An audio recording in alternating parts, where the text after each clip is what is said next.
become such a familiar backdrop of our day-to-day life that it's easy to forget what they mean. That one. That little dot right there. That's Bremen. And this one over here, that's Saul. Think about that. Just a handful of these dots represents the breadth of human expansion. Another handful, and you've got Banu, Jean, even Van Duel systems. That's everything we've ever known. Every piece of art, every life, ever, right there, in two handfuls of dots. Now that means there's so much more to find. Behind every one of those points of light is a story waiting to be discovered. Now in our distant past, it was the province of governments to explore and understand space. The simple launch took resources and money beyond the capacity of even the largest companies. But then RSI introduced the Zeus, and suddenly regular people were able to explore our solar system, allowing an unprecedented amount of knowledge to be discovered. When Nick Croshaw discovered the first jump point, the modified scanner array that allowed him to search for jump points were far too expensive for the civilian market. But once that technology was refined and open to the public, what happened? That's right, an era of expansion that led us from this to this. And that's how it's always been. If you look at all the great eras of human history, whenever innovation has put technology in the hands of the people, it has heralded sweeping discoveries. Because power in the hands of many will always exceed the power of few. So while we can now discover new jump points and systems, there's still one hurdle that remains. That's what to do once you discover a new planet. Because right now, only the largest corporations can terraform and establish settlements. Easy. We haven't simplified terraforming yet. No, I'm here to announce something equally exciting. Albert Einstein, the man who redefined human understanding of the universe, he once said, "The person who follows the crowd will usually go no further than the crowd. The person who walks alone is likely to find himself in places no one has ever seen before." An insightful sentiment meant to inspire thinkers and creators to push the boundaries of their understanding. It was, after all, said 1,000 years ago, before humanity had left our homeworld. So clearly he was speaking metaphorically. Today, as I just showed you, the unknown is out there, waiting to be discovered. For those that are looking for those places that no one has seen before, they are faced with a daunting challenge. What do you do when you get there? Up until now, it's been the province of governments and corporations to pave the way for sustained habitation. The power has been in the hands of the few. What if I offered you the ability to build your own settlement? To bring civilization to the most untamed of frontiers? A colony ship in the truest sense of the word. And I'm not talking about just transporting people, no. I'm talking about an all-in-one solution designed to build modular structures based on your needs. Capable of building a farm or a habitat, a trading post or a mining operation. I mean, that'd be crazy, right? Allow me to introduce the pioneer.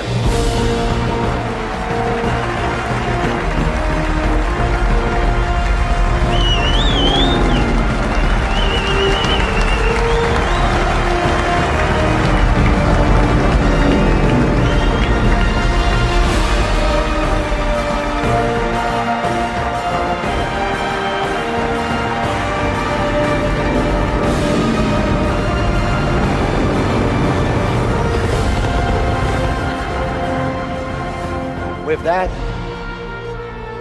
let the new age of colonization begin.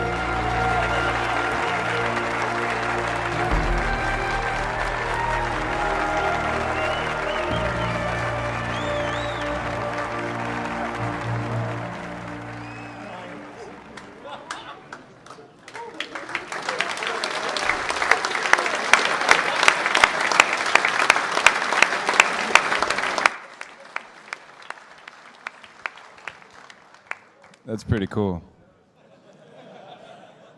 If you're interested in building Outposts, you're definitely going to want to check that out. We have all the info about it already up online, so you can feel free to go website and check out more detail. This panel is going to tear it apart and give us all the detail we want.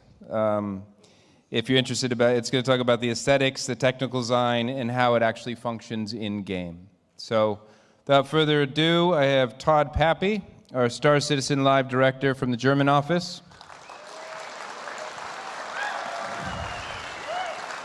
John Crew, Lead Technical Designer from the UK office. Mr. Paul Jones, Art Director from the UK office.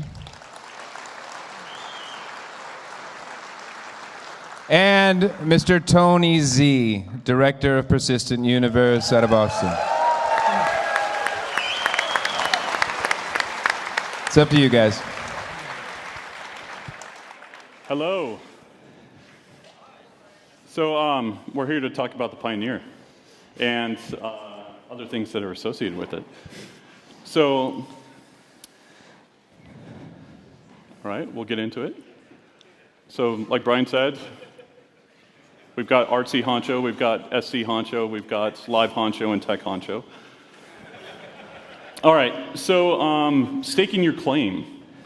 So the idea behind this is kind of the land settlement that happened in the States in 1889. And with this ship, it is built to go and settle unknown lands. So before we even thought about this, before we even got into it, there was a couple of prerequisites that we felt needed to be done. First one being procedural planets that you guys have seen. Now, obviously, that creates a huge, massive play area that we need to fill with gameplay, and in essence, we're letting you guys fill it. Then the other thing is that we needed to establish the two ends of the spectrum. So we've got cities that you guys have seen with Area 18, and then we've got outposts, and then in the middle we've got villages, which we'll introduce later. But now that we have outposts, that's basically our campsites. And then procedural building tech. And I think that you guys have seen some of that stuff, and then I'm sure that we'll show you more in the future. So where this ship fits into the game is a mid to long-term ship. It's for building and placing outposts. And like Brian said, we'll go into more detail about it on this panel. And then the thought process behind it is that this is for orgs or for a single player that wants to run AI.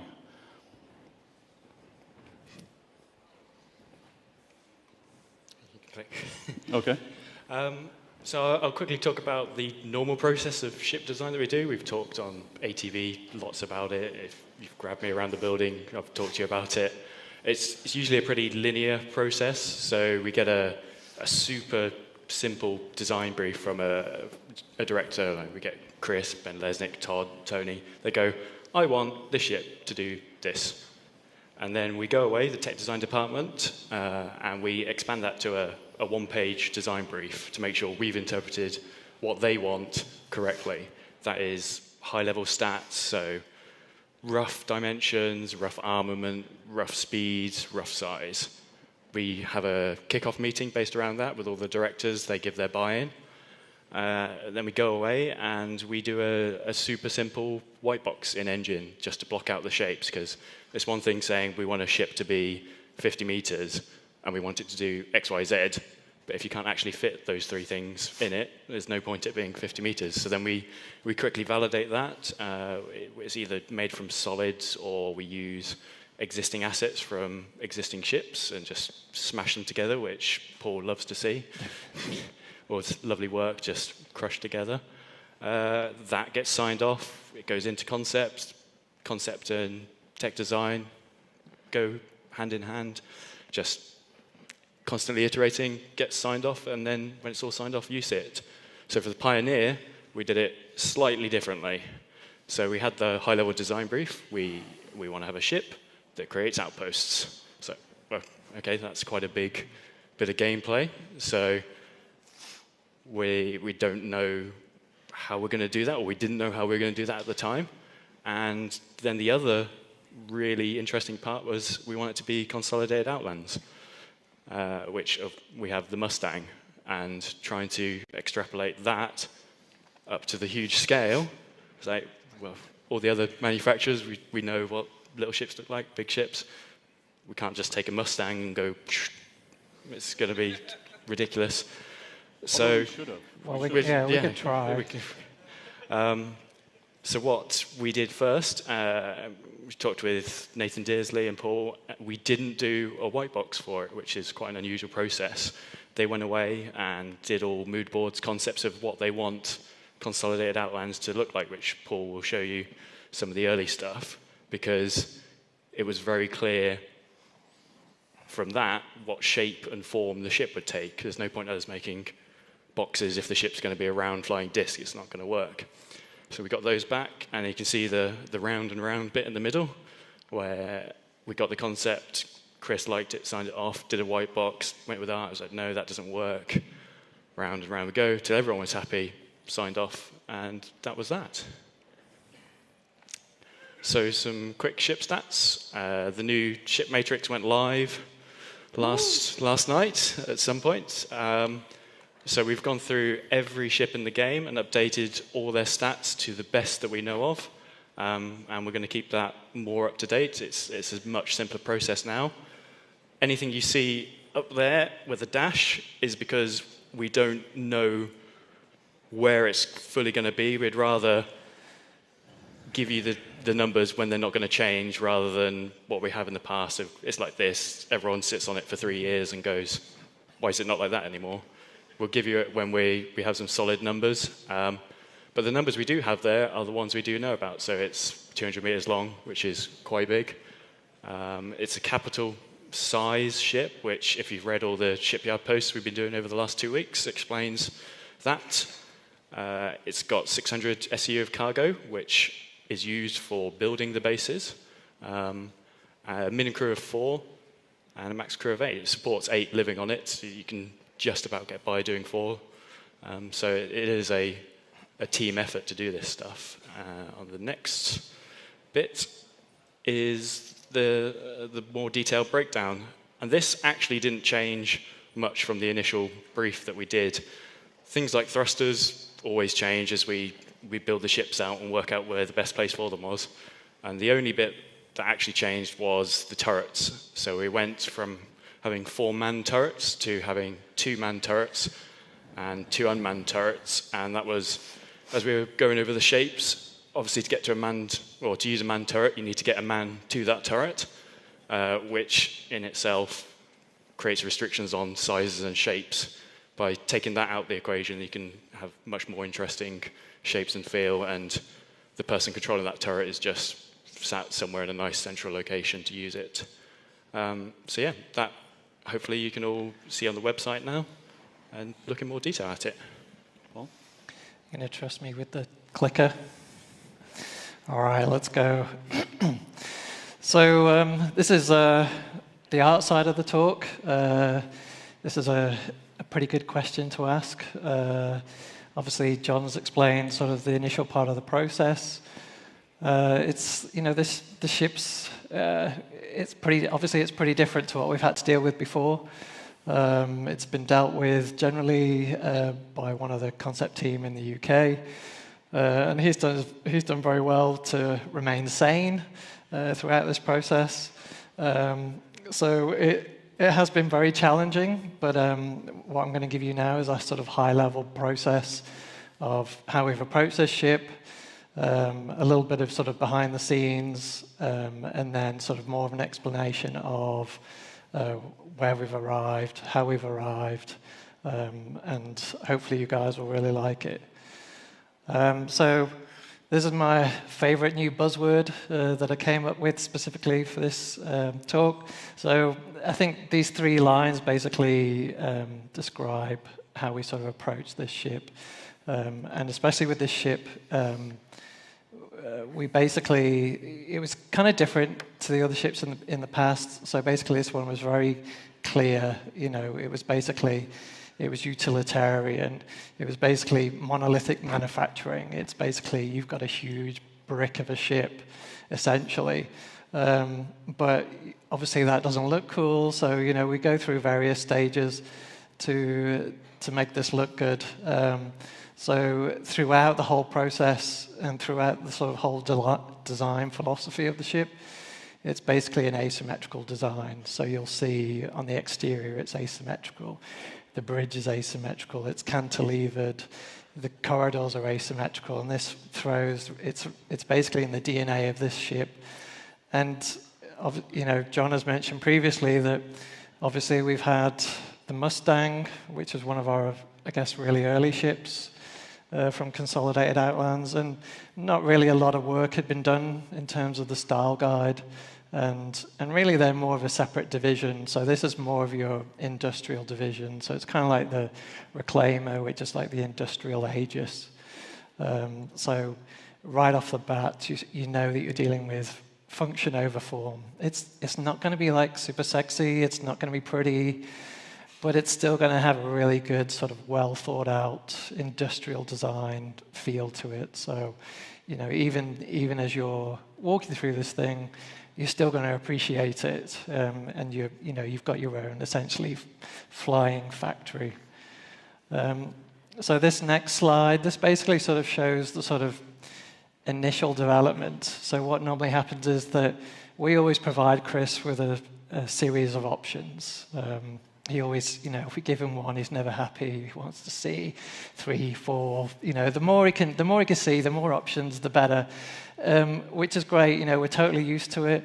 We know how to work fast. That's you don't really sort of set your heart on anything, but you keep pushing for what you like, ideally. So we provide Chris with all these options of how this ship can look good, but also, not be a flying brick. So basically, there's a lot of transformation. We still have technical issues, well, not technical issues, technical requirements that we need to take into account with this. But at this stage, we hand this off to Chris, and he's able to then give us feedback. He's able to pick from A, pick from B, say, I like the color from J, and then basically we go on to the next round of feedback. So this is where we start sort of dialing in. We've taken what Chris likes, and again, it's just super loose, super rough. We are dealing with mesh work that we're just sort of crashing together. We're not being all precious about this stuff. So we're basically just going for an aesthetic with a hint of the functionality. That's already sort of been factored in with talks with design. And what you'll see here is like in a sort of really, we've got the next few slides are very sort of behind the scenes. There's sort of the stuff that goes on at people's desks, and people are drawing on their Wacoms. And this shows, you can tell this is an early one because this is actually flipped the other way. But you can see really early on that we dialed in to what we wanted for this ship. So you've got the bridge. It's very much like the bridge of an oil tanker. You're overlooking your ship. It's good visibility. You can see your whole manufacturing process, and basics, turrets, and how this is going to work. And again, these are really apologies for the sort of small resolution, but here you can it gives you an indication of the block out process in terms of the animation and the manufacturing process. So this is not a 3D printer. It is a manufacturing plant.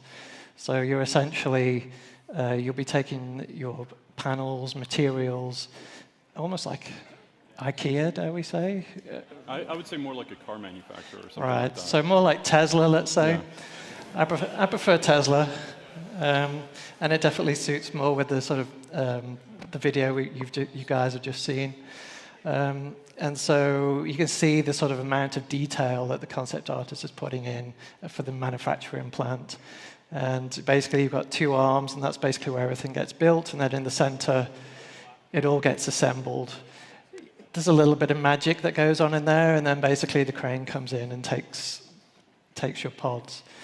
So this is a I guess, final concept model, so we're jumping right ahead in the process.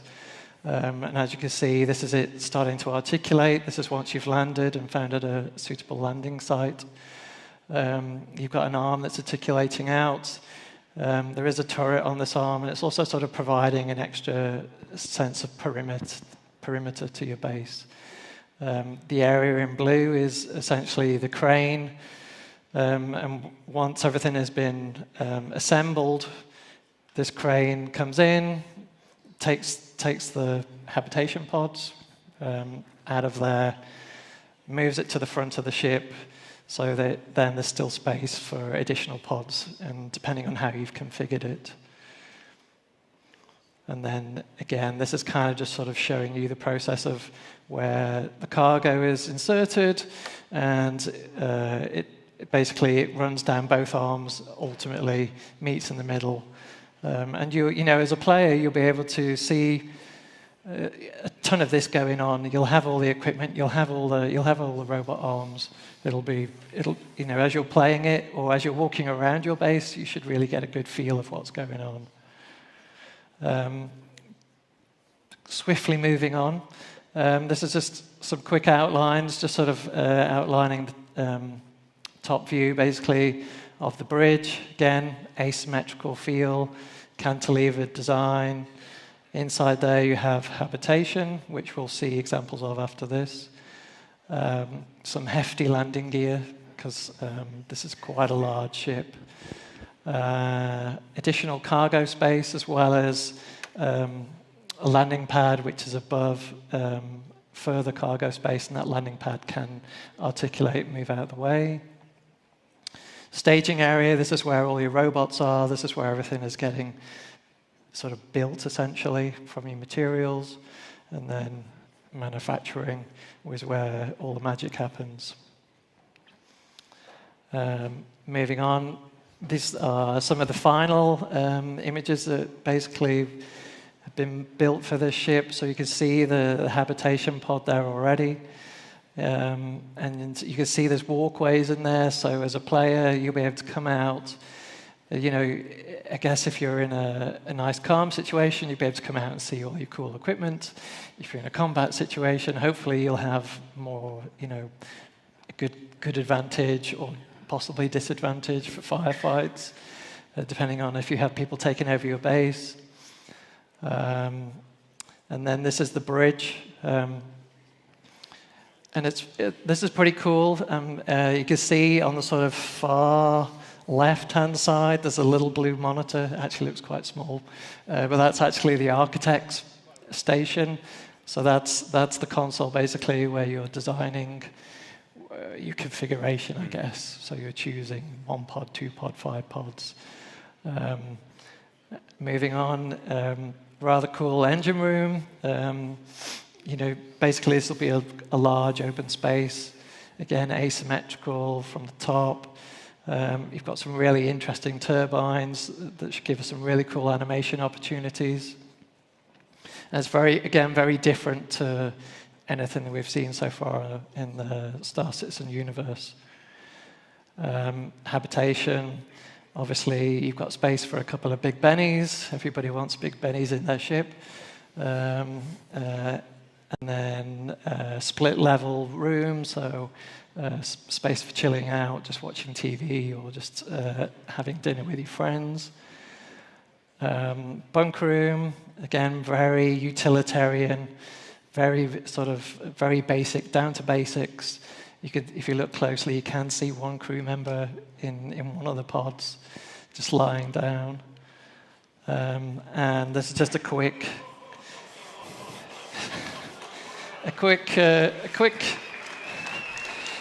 slide put together just to give you an indication of comparative sizes. Again, you've got a little Mustang in there, which will fit on the landing pad. And finishing up, this is sort of final rendering of just showing the ship in its full glory. And it's still, you know, even though it is utilitarian and sort of quite big and massive, monolithic. Again, with this sort of graphical branding, it's kind of still giving it, we've broken up the shapes, we've given it a really sort of futuristic feel, and I'm pretty happy with it, yeah.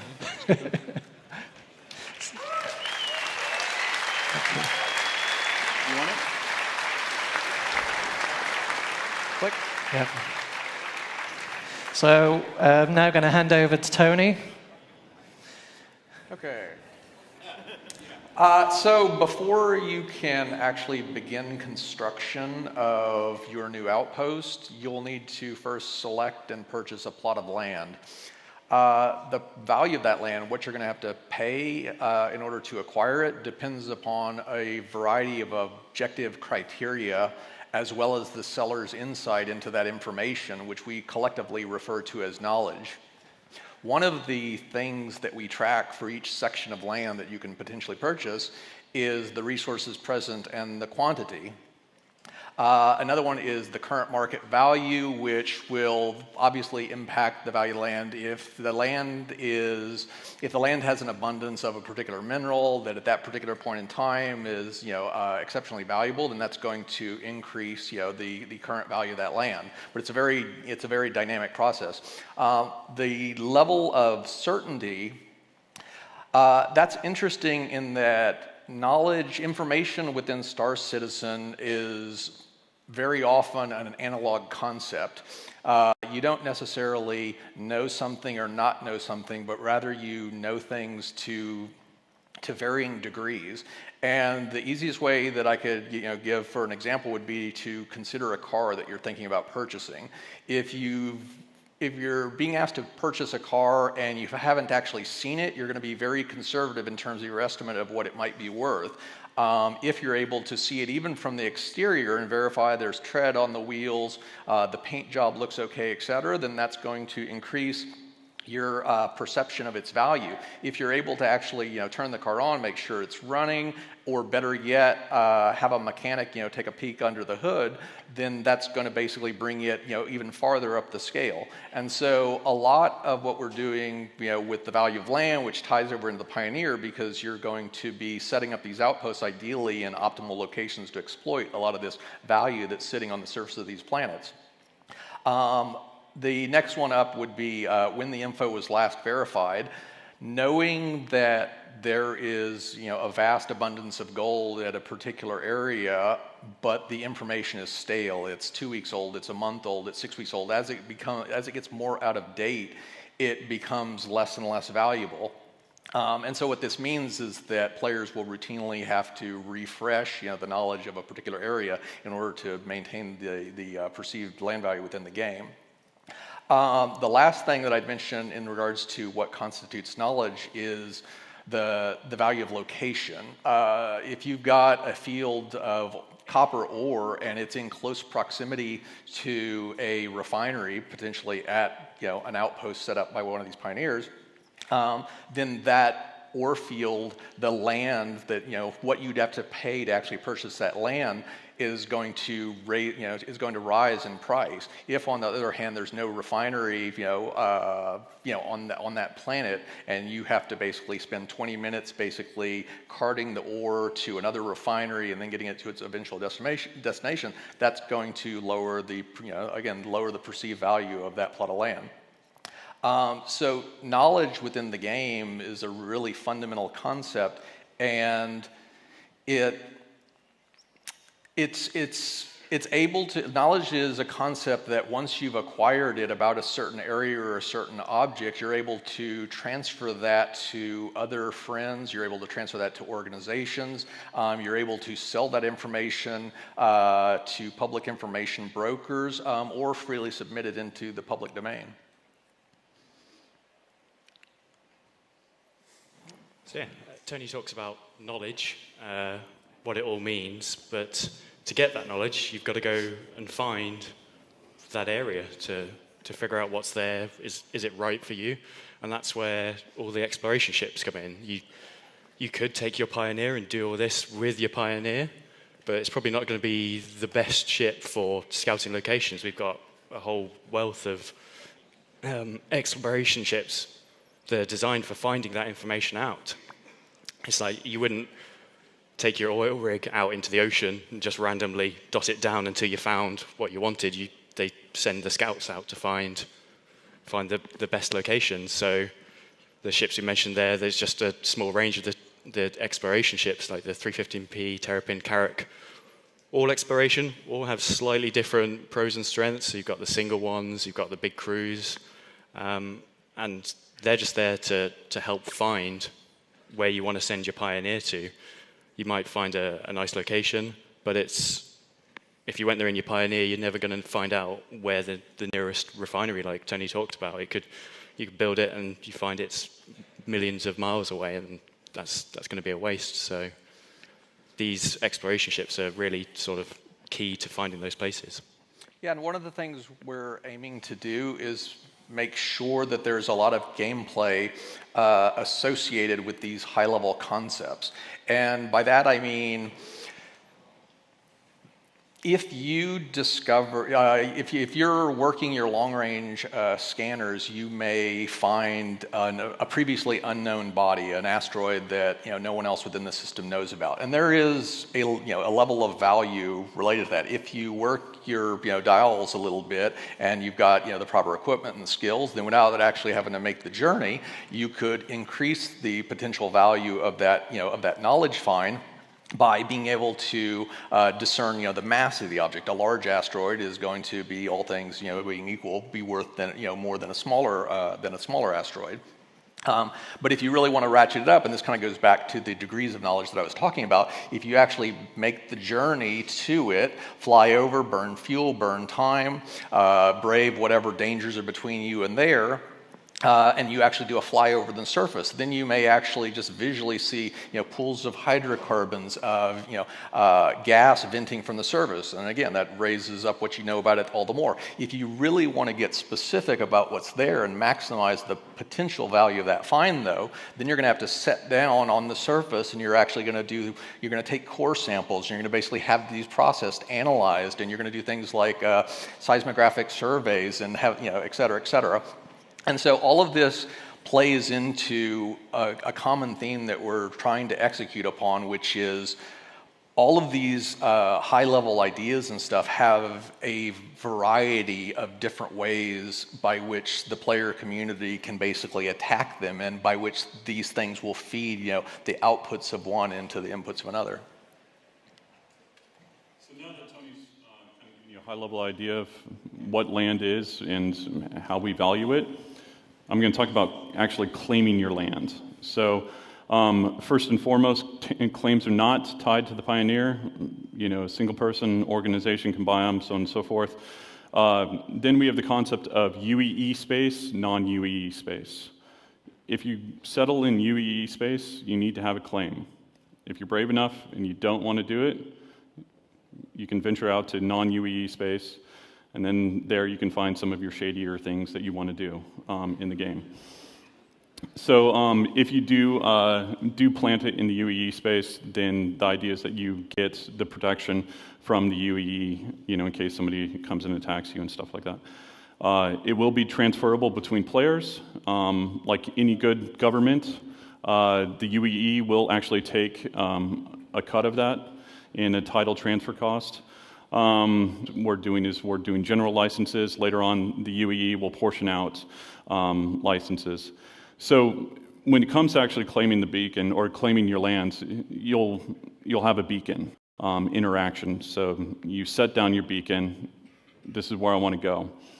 And either yourself, one of your teammates, or a data runner will take this information to the closest UEE colony office, and basically that's when it locks in, and now that land is yours. Yeah, so one of my favorite aspects about just the overall concept of land is actually speculation. And The basic idea is that assume that you've purchased land and you've gone out and you either bought it with foreknowledge that it likely contained these minerals et cetera, or you discovered that yourself. And so now you're holding on to this land, and the decision you'll face is, well, do I basically extract that value right now? If whatever that land contains is currently in a bear market, it's not worth very much, then you may elect to basically wait to harvest whatever it holds until those particular commodities have price. And it sounds simple, but there's a lot of ripple effects to where we get really interesting knock-on gameplay effects. And by this I mean, when you own land, that doesn't prevent someone else from necessarily going in there and extracting those resources. Now, obviously, if you're doing this within UEE space and you basically sit down and you're extracting resources from someone else's property, then that's a criminal offense, and basically the game's security system will deal with them as appropriate. But, of course, the police aren't patrolling, every square inch of every planet, every asteroid, every moon, every minute of the day. And so you holding on to that property, waiting for, a better payday in the future, has real implications in terms of, well, in addition to relying upon the system security, do you want to put your own sensors there so that you're alerted when someone else does something that you don't like on that area of land? So if somebody starts mining, you'll basically be notified, and then you and potentially your org mates can head out there and basically push them off. You may hire mercenaries to basically periodically patrol your land with a higher level of frequency than what the normal, the normal UEE security forces would do. Basically, the equivalent of hiring your own personal security to, to keep watch, of your valuables. And I'm really just touching the surface here. I mean, another thing is it makes the point that you don't necessarily have to do the full end-to-end cycle in order to take advantage of this. You could, for example, buy land or discover land and then just flip the land after you've verified that it's got this, as opposed to you necessarily exploiting, mining, pulling up all of that material, which is a very particular type of gameplay that some people will love, but for other people, the discovery aspect or the security aspect, or on and on, if you have an interest in only one section of these areas, then you can still contribute to the overall equation. If you want to basically handle everything yourself, you can also do that. Okay. So solely towards the Pioneer. And what I'm going to talk about is preparation. So first thing that you're going to do is you're going to need to do collect materials and add-ons from different stores. So you'll get materials from TDDs or refineries, and you'll be able to pick up some of the add-ons like Tony was talking about, remote sensors or extractors, solar panels, moisture extractors, geothermal pumps, landing pads, turrets, that kind of stuff. Now, what is very important to understand is, if any of you have ever done home projects, know what you're building, so that you don't do 5 trips to Hornbach to build something. So if you know what you're building, and then you know the resources that you'll save yourself multiple trips, or it will be one of those things where you'll need to have these resources brought to you. So what do you want from your outpost? What's your gameplay intent? Do you want to be a moisture farmer and live and respawn there and basically look out over this beautiful beach, or do you want it to be like a revenue generator? So basically, you'll swoop in, you'll watch over it, you'll check in, make sure everything's running smoothly, move on to your next thing. So with this, we've got investment, not only from a resource and basically game money standpoint, at time to build. Not as fast as Paul's videos.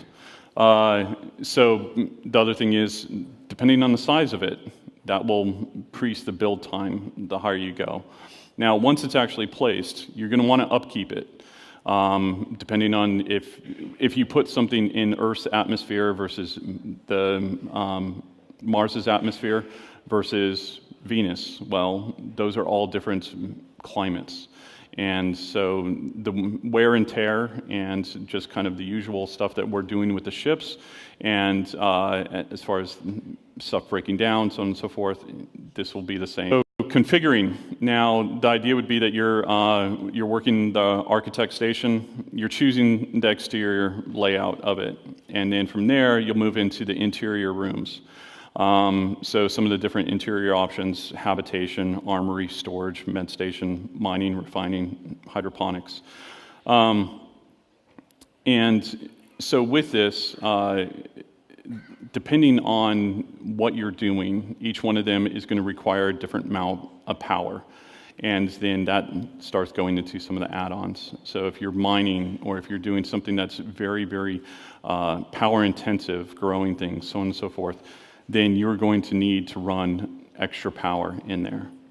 And with the add-ons, just like with our ships, if you think of our ships as the base hull, and then you have your gimbals, you have your mounts, and then you're attaching weapons, you're attaching ordnance, you're attaching utility items. It's the same idea here. It's basically you have your base structure, and then you have these item ports that Chris always talks about that will feed into the ore extractors, and that's how we generate the power. So here are just some of the internal shots. I think you guys have seen some of these already. I like the salad spinner, hydroponics, different mining ideas, storage. So one of the important things is basically if you're growing plants, or if you're basically dealing with any sort of bare form resources that will feed into our ecological system, then what you want to do is you want to make sure that you're actually storing these items, and so that you're not just mining once and then basically having to shut down because you don't have any more space. Drug lab. So in case you want to do a little Breaking Bad. Then idea about research, and this would be maybe you're close to the sun or something like that, and you want to research some solar flares or those types of things. Med station. So the main thing for us has always been a sandbox, and making sure that you have the freedom to focus on the gameplay that you find interesting. And so what we wanted to talk about was just some of the ecosystems that we feel these things help support and help build. You've got the haulers and traders that would be dealing with things that would come in, and if you're mining or if you're growing plants, well, these are going to take these to manufacturing or processing centers. Tony mentioned the security and the needing to actually protect your things, because I can guarantee you, if you're making money, people are going to want to take it from you. Exploration, John mentioned this about going and finding these plots of land and everything like that. Then there's repair, obviously mining, farming, and the refining stuff. So that is our panel.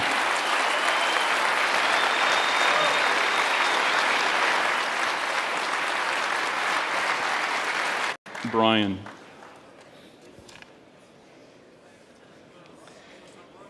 He won't be used to people finishing on time, probably. Oh yeah, we actually finished early. We chopped up. Do you want to? That's fine. Okay. Are you kidding? Okay. Yeah, here I am. Awesome, thank you. We have time for a few questions, not the normal length, just because we need a little bit of prep time before Chris gives his large presentation. The other thing is that I think some of us will be talking to Jared afterwards, and Absolutely. then the other thing is that some of us will also make sure that we're out by any extra questions that we need to answer. Would that be the Intel Saber Raven? Yes, it would be. All right, so where's my mics in the audience for questions? Good show of hands. Materials required looks quite small for such a big ship. Is it possible to land a freelancer or something, or do you have to ask for like 200 ships to bring you one crate over another? So it fits 40 by 40 meters. So there's quite a large, it looks quite small on it, but 40 by 40 meters is a lot of space. That's what we deem safe. You can, like with all things cargo, you can push it and get a little bit more on there, but 40 by 40 is the designated area.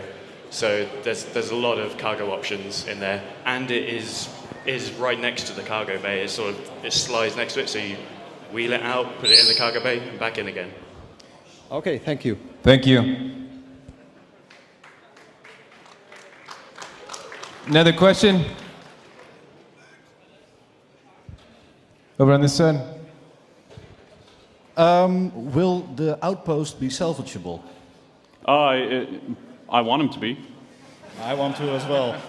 Well, to me, it's basically like cleaning up extra stuff. So if somebody wants to burn it, and then you go in and you salvage it, I think that should be doable.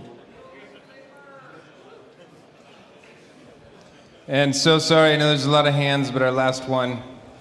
Will you be able to spawn at the med stations? That's the goal, yeah. Thanks. Okay, I'm going to ask, just because I prepped this one ahead of time, because I know the answer and I like the answer. So, what ship does the Pioneer fit in? Doesn't fit in any. It doesn't fit in any. And what ship fits in the Pioneer? No ships fit in the Pioneer. It's just a landing pad on top, not a hangar. Thank you. Hold on, stay seated. So we're going to take a break. It's going to be a little bit, I think, right at 10 o'clock. Our local time here is when Chris is going to hit the stage. Gives us, I am sure, gives us a little padding of time to strike the stage and get it prepped. So have fun, hang loose, get a drink, and we'll see you in just a bit. Thanks, guys. Hold on, Tony.